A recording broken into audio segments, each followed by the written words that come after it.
नमस्कार प्रिय विद्यार्थियों, हिंदी ज्ञान रत्नाकर में आपका स्वागत है।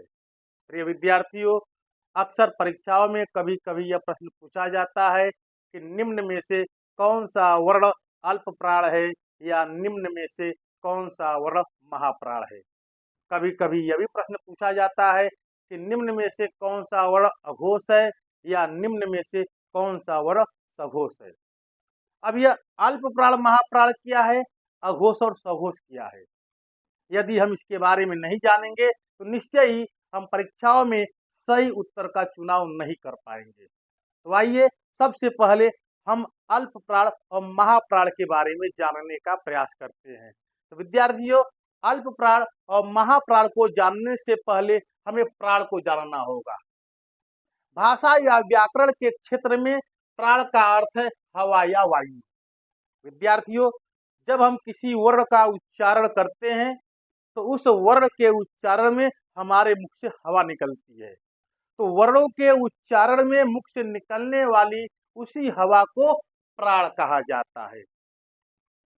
अब यह भी ध्यान दीजिएगा कि जब हम वर्णों का उच्चारण करते हैं तो किसी किसी वर्ण के उच्चारण में हमारे मुख से कम हवा निकलती है और किसी किसी वर्ण के उच्चारण में हमारे मुख से अधिक मात्रा में हवा निकलती है। तो कम हवा निकलने के आधार पर और अधिक हवा निकलने के आधार पर प्राण को दो भागों में बांटा गया है। पहला है आपका अल्प प्राण और दूसरा है महाप्राण। अल्प प्राण में अल्प का अर्थ होता है कम और प्राण का अर्थ आप समझ गए होंगे हवा, यानी अल्प प्राण का अर्थ है कम हवा और महाप्राण का अर्थ है अधिक हवा। तो जिस वर्ण के उच्चारण में कम मात्रा में हवा निकले उसे अल्प प्राण कहते हैं और जिस वर्ण के उच्चारण में मुख से अधिक मात्रा में हवा निकले उसे महाप्राण कहते हैं।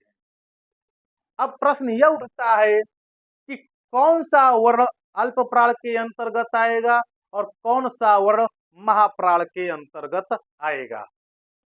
तो आप यह याद कर लीजिएगा, परंपरागत स्वर जिनकी संख्या 11 है, ये सभी के सभी परंपरागत स्वर अल्प प्राण के अंतर्गत आते हैं, क्योंकि इन सभी परंपरागत स्वरों के उच्चारण में मुख से निकलने वाली हवा कम मात्रा में निकलती है।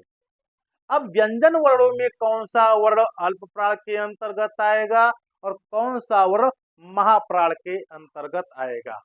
अक्सर हम रटने का प्रयास करते हैं और रटने के चक्कर में कहीं न कहीं हमसे धोखा हो जाता है, हम भूल जाते हैं कि यह वर्ण अल्प प्राण है कि महाप्राण है।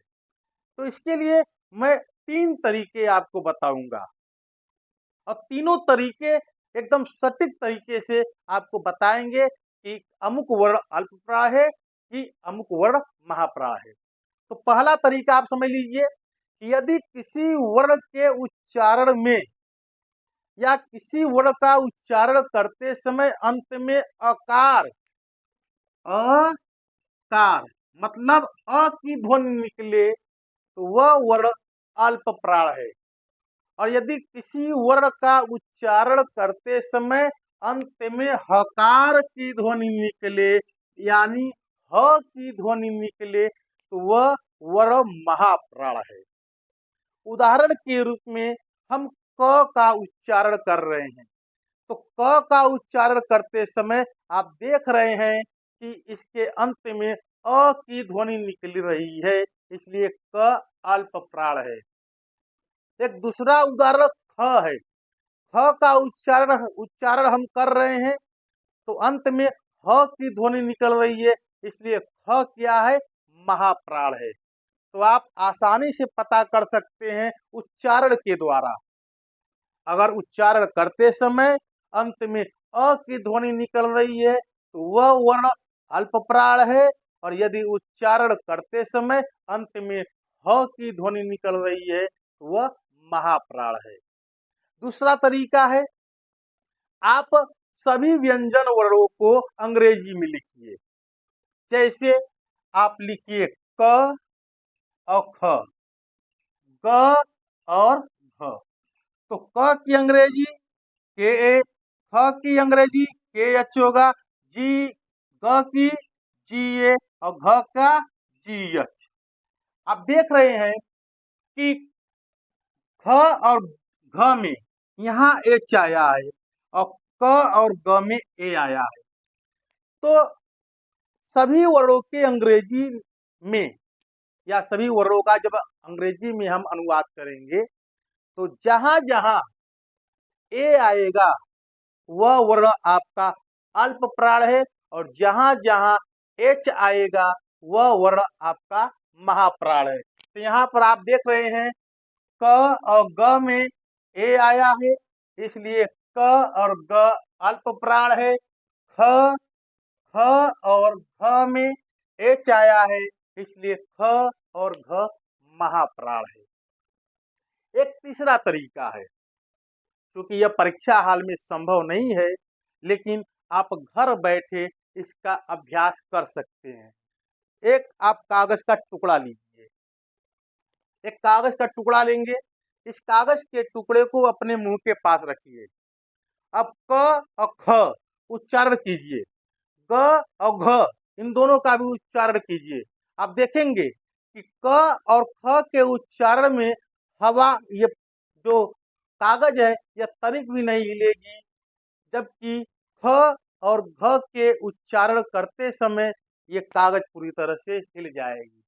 तो जिस वर्ण का उच्चारण करते समय कागज तनिक भी न हिले वह अल्प प्राण है, और जिस वर्ण का उच्चारण करते समय कागज हिल जाए, कागज में कंपन पैदा हो जाए, वह महाप्राण है। तो इस प्रकार प्रिय विद्यार्थियों, मुझे आशा है कि आप अल्प प्राण और महाप्राण के बारे में अच्छी तरह समझ गए होंगे कि कौन सा वर्ण अल्प प्राण के अंतर्गत आएगा और कौन सा वर्ण महाप्राण के अंतर्गत आएगा।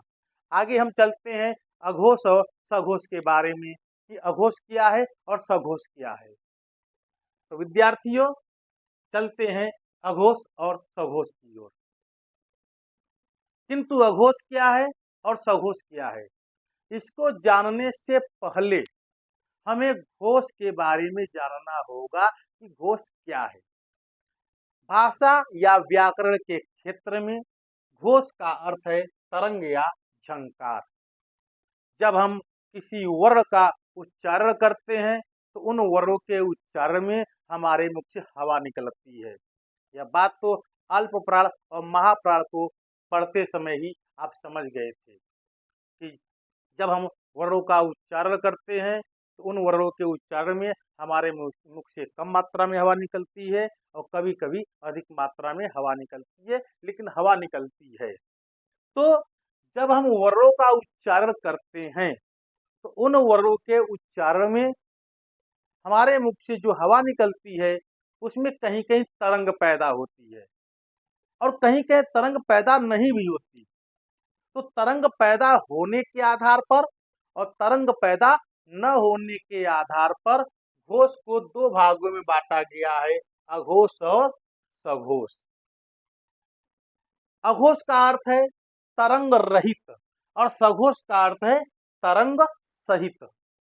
तो जिस वर्ण के उच्चारण में मुख से निकलने वाली हवा में तरंग पैदा नहीं होती है उसे अघोष कहा जाता है। आप इस चित्र के माध्यम से आसानी से समझ सकते हैं। यह एक सीधी रेखा अघोष को दर्शाती है। मतलब जब हम वर्णों का उच्चारण करते हैं तो वो किसी किसी वर्ण के उच्चारण में मुख से निकलने वाली हवा में कोई तरंग पैदा नहीं होती।